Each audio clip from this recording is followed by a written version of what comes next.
प्यारे बच्चों, I am Anil Kumar Sharma, your SS teacher. आज आपको लेसन नंबर 7 राष्ट्रीय जीवन की अर्थव्यवस्थाओं के बारे में बताऊंगा।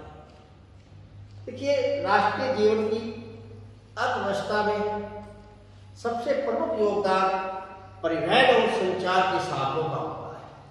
तो आज आपको इन परिवहन और संचार साधनों के बारे में विस्तार से बताएं। सबसे पहले परिवहन क्या है? वस्तुओं को एक स्थान से दूसरे स्थान पर पहुंचाना ही परिवहन है। और परिवहन के साधन जिन माध्यमों से या जिन साधनों से हम वस्तुओं को एक स्थान से दूसरे स्थान पर पहुंचाते हैं उन्हें परिवहन के साधन कहते हैं, जिनमें आपके मोटर, कारें, रेल, वायुयान सब परिवहन के साधन में आते हैं। अब परिवहन के साधनों को मुख्य रूप से हमने 3 भागों में विभाजित कर रखा है: स्थल परिवहन, जल परिवहन और वायु परिवहन। सर्वप्रथम स्थल परिवहन के बारे में। स्थल परिवहन के अंदर हमारी रेलें और सड़कें ये मुख्य रूप से आती हैं। बनावट के आधार पे सड़कें 2 ही प्रकार की होती है, कच्ची और पक्की। पक्की सड़कें जो ईंट, सीमेंट और कंक्रीट से बनी होती हैं उन्हें हम पक्की सड़कें कहते हैं। कच्ची सड़कें जो मिट्टी से बनी होती हैं वो कच्ची सड़कें होती हैं। आजकल हमने सड़कों को अनेक भागों में विभाजित कर दिया है: राष्ट्रीय राजमार्ग, राज्य राजमार्ग और जिला सड़क। राष्ट्रीय राजमार्ग ये वे सड़कें होती हैं जिनका रख रखाव केंद्र सरकार करती है और ये सड़कें पूरे देश की राजधानी को अन्य राज्यों से जोड़ती हैं। इन्हें हम राष्ट्रीय सड़कें कहते हैं। राज्य सड़कें ये जिनका रख रखाव राज्य सरकारें करती हैं और ये सड़कें सभी जिला मुख्यालयों को राज्य की राजधानी के साथ जोड़ती हैं।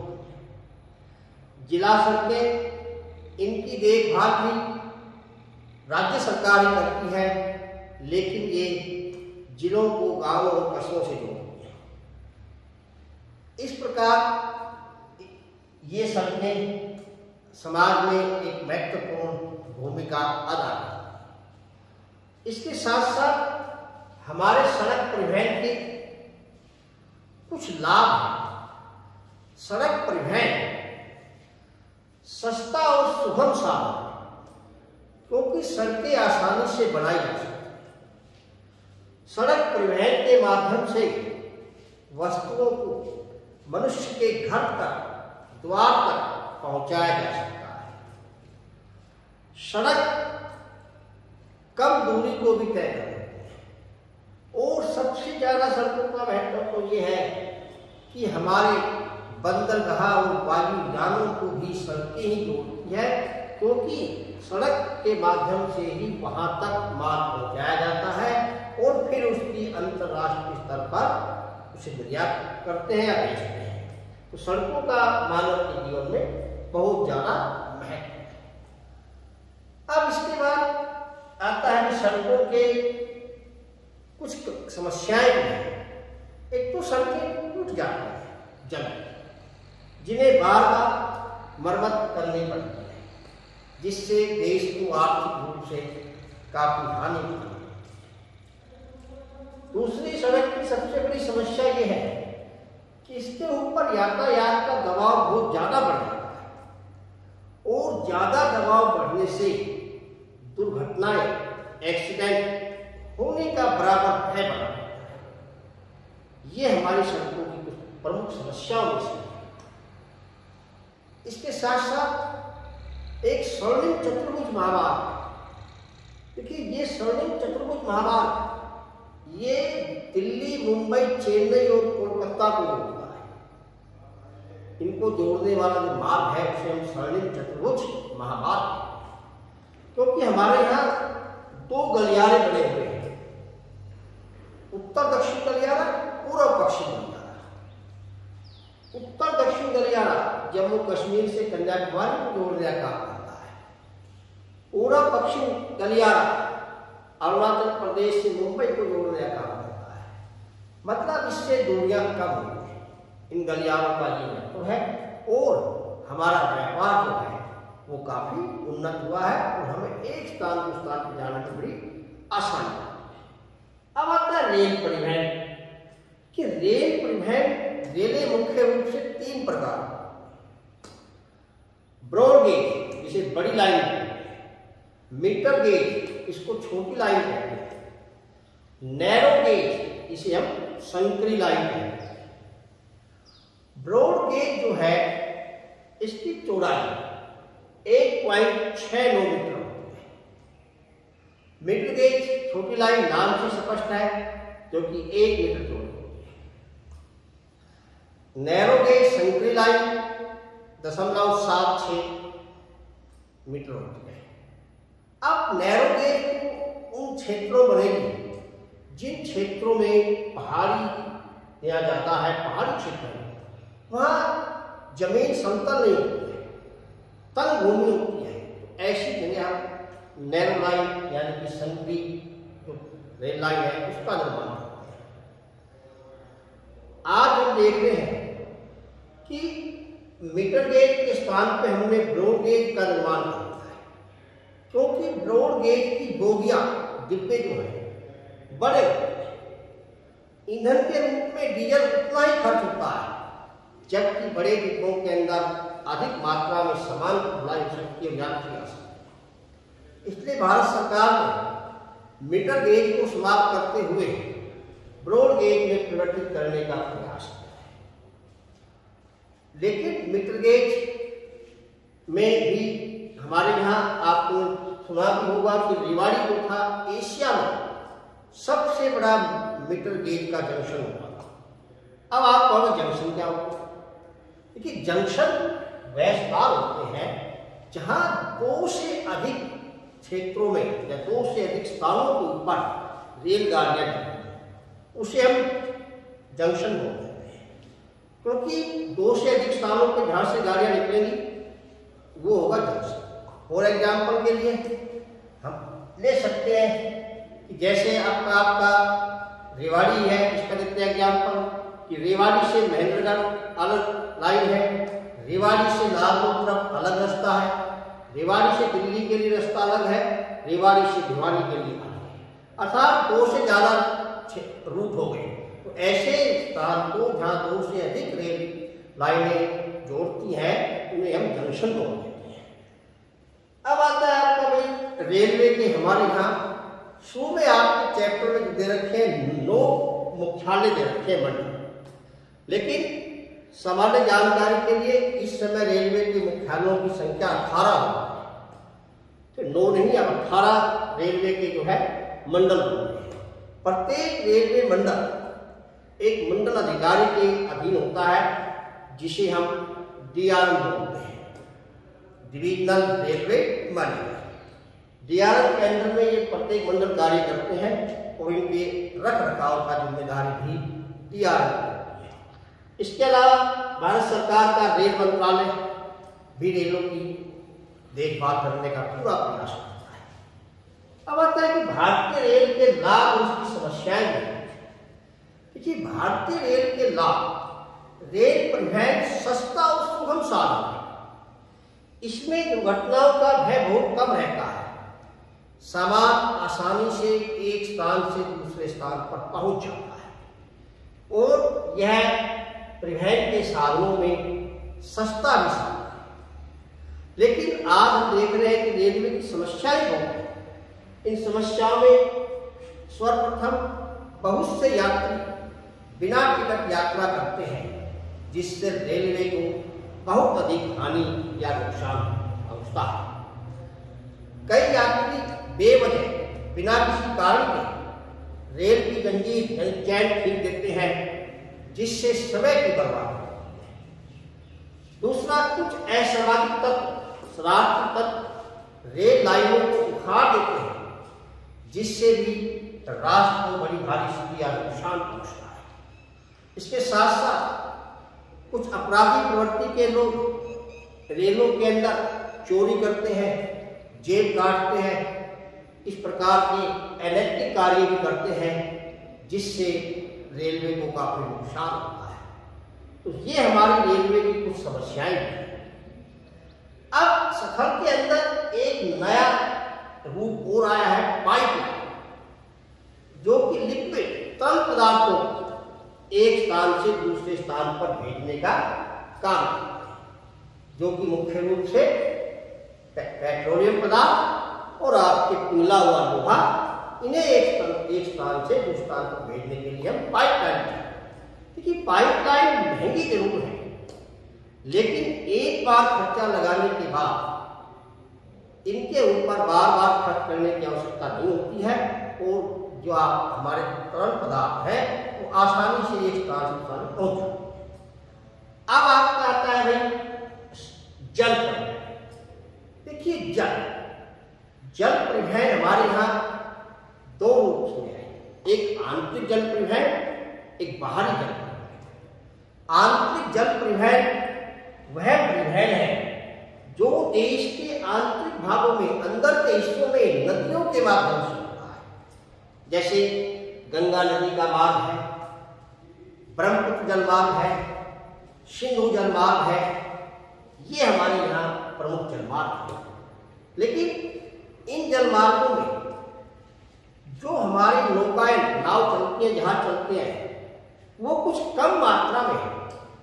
उसका सबसे प्रमुख कारण तो ये है कि भारत की जो नदियां हैं ये बहुत कम गहरी है, और कम गहरी होने के कारण इनके अंदर पानी कम रहता है, जिस वजह से बड़े बड़े जहाज इसके अंदर चलना असंभव हो जाता है।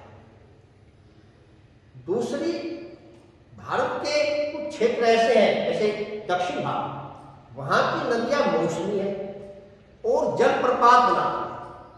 जलप्रपात बनाने के कारण उसके अंदर नाव चलाना और जहाज चलाना काफी मुश्किल हो जाता है, इसलिए हमारे यहाँ की जल परिवहन में कुछ समस्याएं हैं। बाहरी जल परिवहन ये हमारा समुद्री मार्ग से होता है। आपने देखा, भारत की 7500 किलोमीटर लंबी तट रेखा है, जिसमें एक तरफ पूरब के अंदर बंगाल की खाड़ी, पश्चिम के अंदर अरब सागर, दक्षिण में हिंद महासागर है। तीन तरफ से समुद्र से घिरा हुआ भारत व्यापार के दृष्टिकोण से काफी महत्वपूर्ण स्थान रखता है। पूरब के देशों में, पश्चिम के देशों में, दक्षिण के देशों में हम बड़ी आसानी से समुद्री परिवहन से व्यापार कर सकते हैं, जिसके लिए हमारे यहाँ कुछ प्रमुख बंदरगाहें हैं। गुजरात में पोरबंदर है, कांडला है, सूरत है, महाराष्ट्र में मुंबई है, और अब तो एक जवाहरलाल नेहरू पत्तन और बना दिया है, क्योंकि मुंबई के ऊपर दबाव ज्यादा पड़ गया है, इसीलिए उसके पास में ही दूसरी बंदरगाह बना दी है। गोवा में मारवा गोवा, कर्नाटक में न्यू मैंगलोर, केरल में केरल के अंदर कोच्चि, तिरुवनंतपुरम, तमिलनाडु में तूतीकोरिन, मछलीपट्टनम, चेन्नई, आंध्र प्रदेश में विशाखापट्टनम, उड़ीसा में पारादीप, कोलकाता में आपकी हल्दिया। ये हमारी प्रमुख बंदरगाहें हैं, जिनसे हम आसानी से अपना व्यापार कर सकते हैं। बंदरगाहें बड़े बोलते हैं या समुद्री जहाज आकर के ठहरते हैं, वो स्थान होता है बंदरगाह, ठीक है, जिनको आजकल पत्तन ही बोलते हैं, पतन। अब ये हमारे कुछ समुद्री पतन है, जिनके माध्यम से हमारा व्यापार जो है, विदेशी व्यापार प्रचुर मात्रा में, बहुत अधिक मात्रा में होता है, जिससे विदेशी मुद्रा मिलती है और देश की अर्थव्यवस्था जो है मजबूत हो जाती है। क्योंकि यह एक चीज और समझ लेता हूँ, तो मैं आपको बता रहा हूँ, इनके महत्व को देखते हुए ही इन परिवहन के साधनों को हम देश की अर्थव्यवस्था की जीवन रेखाएं बोलते हैं। आपको इन सभी के लाभ लिखने हैं उस पर, उसके अंदर, ठीक है। अब आता है इसके बाद वायु परिवहन। देखिए, वायु परिवहन भी हमारे यहाँ बहुत अधिक मात्रा में होता है। भारत के कुछ क्षेत्र तो ऐसे हैं जहां पर रेल लाइनों, सड़क लाइनों का जाल बिछाना बहुत कठिन है। वहां तो वायु परिवहन एक सस्ता साधन है। जैसे पूर्व उत्तर के राज्य, जंगल ही जंगल है, पहाड़ है, ना तो वहां पर रेल लाइन बिछाई जा सकती है, ना वह सड़कें बनाई जा सकती है, तो ऐसे क्षेत्रों में, दुर्गम क्षेत्रों में, पहाड़ी क्षेत्रों में वायु परिवहन एक हमारा सस्ता साधन होता है। वायु परिवहन हमारे देश में 3 प्रकार की वायु सेवा है। एयर इंडिया, इंडियन एयरलाइंस और पवन हंस कंपनी है। अब देखिए, वो आपकी एयर इंडिया है। एयर इंडिया हमारी विदेशी विमान सेवा है। ये एक देश से दूसरे देश में जाती है, भारत से दूसरे देशों में, विदेशों में जाती है। इसको हम एयर इंडिया बोलते हैं। इंडियन एयरलाइंस ये हमारी घरेलू उड़ान सेवा है। ये हमारे भारतवर्ष के अंदर ही एक बड़े शहरों को आपस में जोड़ती है। इसको इंडियन एयरलाइंस है। पवन हंस कंपनी ये किराए के ऊपर हेलीकॉप्टर उपलब्ध कराती है और हेलीकॉप्टर के माध्यम से हम जो है स्थान पर पहुंच जाते हैं। कहने का तात्पर्य ये है कि ये तीनों ही परिवहन के साधन देश की अर्थव्यवस्था के अंदर महत्वपूर्ण योगदान दे रहे हैं। अगर ये साधन ना हो तो हमारा विदेशी व्यापार करना लगभग असंभव होगा। अब आता है संचार के साधन। देखो, संचार के साधन वे साधन होते हैं जो संदेशों को एक स्थान से दूसरे स्थान पर भेज देते हैं।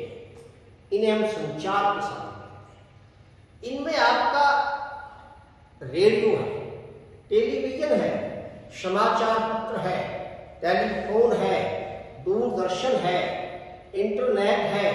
ये सारे के सारे हमारे संचार के साधन हैं जो कि संदेशों को एक स्थान से दूसरे स्थान पर भेज रहे हैं। अब इन संचार के साधनों के बारे में आपको विस्तार से बताने की आवश्यकता नहीं पड़ेगी, क्योंकि आप जानते हैं कि अखबार क्या काम करता है। प्रिंट मीडिया है, प्रेस, उसके अंदर हम अपने संदेश, अपने विचार छाप देते हैं तो पूरे भारतवर्ष में वो विचार आसानी से पहुंच जाते हैं। रेडियो है, इसके बारे में भी आकाशवाणी पूरे भारतवर्ष से जुड़ी हुई है और आकाशवाणी पर प्रसारित कार्यक्रम या समाचार, विज्ञापन सभी लोग सुनते हैं, तो वो आसानी से एक अनुष्ठान तक पहुंच जाते हैं। इन संचार साधनों में सबसे तीव्रतम तेज गति वाला संचार का साधन है वो इंटरनेट है, जिसमें तेज गति से हम संदेशों को इस स्थान पर भेज देते हैं। आजकल तो इन साधनों का सुधार हो गया है कि हम एक स्थान पर बैठ करके मीटिंग, सभा भी कर सकते हैं। कई व्यापारी आपस में मिलकर के अपनी योजनाएं बना सकते हैं, अपने क्रियाकलापों की जानकारी एक दूसरे के साथ शेयर भी कर सकते हैं। तो इस प्रकार संचार और परिवहन के साधनों के कारण आज हमें संसार भी सिकुड़ता हुआ, छोटा होता दिखाई दे रहा है। ये प्रश्न क्या है, संसार छोटा क्यों दिखाई दे रहा है? आधुनिक खोजें, नई नई खोजें हैं जिनके अंदर संचार और परिवहन के तेज गति के साधन आ गए हैं, जिससे संसार में बिल्कुल छोटा दिखता है। दूरी उतनी ही है लेकिन साधनों की वजह से दूरी कम लगती है। नई तकनीक आ गई है, तकनीक से, ज्ञान से हम एक स्थान पर बैठे बैठे ही पूरे विश्व की जानकारी अर्जित कर लेते हैं। तो ये ऐसे कारण हैं जिनसे हमें संसार सिकुड़ता हुआ अर्थात छोटा दिखाई दे रहा है। तो ये तो थे आपके परिवहन और संचार के साथ। अब प्रश्न है कि भारत के उत्तरी भागों में तो रेल और सड़क परिवहन ज्यादा है, जबकि दक्षिण भारत में या पूर्व के क्षेत्रों में कम है। इसका कारण यह है कि उत्तरी भारत की जो भूमि है वो समतल है, प्लेन है, जहां पर रेल लाइन बिछाना और सड़कें बिछाना एक आसान कार्य है। इसके विपरीत दक्षिण में पठारी भूमि है, कुछ ऊबड़ खाबड़ है। पूर्व उत्तर के अंदर पहाड़ी क्षेत्र है जिनको काट करके समतल करने में तो बहुत अधिक खर्चा आता है। यही कारण है कि हमारे यहाँ मैदानी क्षेत्रों के अंदर तो रेल और सड़कों का जाल बिछा हुआ है, जबकि पहाड़ी और दुर्गम क्षेत्रों के अंदर इनका भी अभाव है। उन क्षेत्रों में केवल वायु परिवहन एक साधन है। अब आता है व्यक्तिगत संचार और जन संचार के साधनों में क्या अंतर है? देखो, व्यक्तिगत संचार वे साधन होते हैं संचार के जो किसी एक ही व्यक्ति के अपने होते हैं और वो उनका उपयोग सब अपने लिए करता है। जैसे मोबाइल है, एक व्यक्ति का अपना है, वो उसका प्रयोग अपने लिए ही करेगा। जनसंचार के वे साधन है वो सबके काम आते हैं, जिनसे माध्यम से संदेश सभी के पास पहुंचे, वो जनसंचार। आम जनता, रेडियो, समाचार, दूरदर्शन है, ये सारे के सारे जनसंचार के साथ हैं। उनको हम बोलते हैं जनसंचार के साधन। ये आपने हमारी परिवहन व्यवस्था और अर्थव्यवस्था की जीवन रेखाएं, परिवहन के साधन, इनके विषय में आपने जाना। अब मैं आपको प्रश्न बता दूं जो आपको नोट करने हैं। सर्वप्रथम तो परिवहन किसे कहते हैं और परिवहन के साधनों को कितने भागों में बांटा गया है, उनका विस्तार पूर्वक वर्णन करें। भारतीय सड़कों का क्या महत्व है, इन सड़कों का विस्तार से वर्णन करें। इसके बाद रेल परिवहन के क्या लाभ हैं। नेक्स्ट प्रश्न में रेलवे की कुछ प्रमुख समस्याओं का भी वर्णन कीजिए। नेक्स्ट प्रश्न, संचार और परिवहन के साधनों को किसी देश की अर्थव्यवस्था की जीवन रेखाएं क्यों कहा जाता है। नेक्स्ट प्रश्न, आज संसार सिकुड़ता हुआ दिखाई दे रहा है क्यों।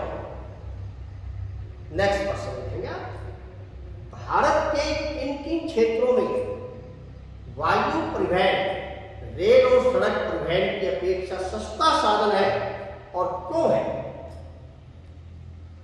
मैदानी क्षेत्रों में रेल और सड़कों का जाल बिछा हुआ है जबकि दुर्गम क्षेत्रों में नहीं, ऐसा क्यों है।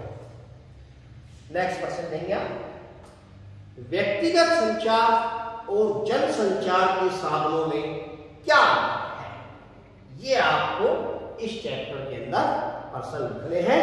धन्यवाद।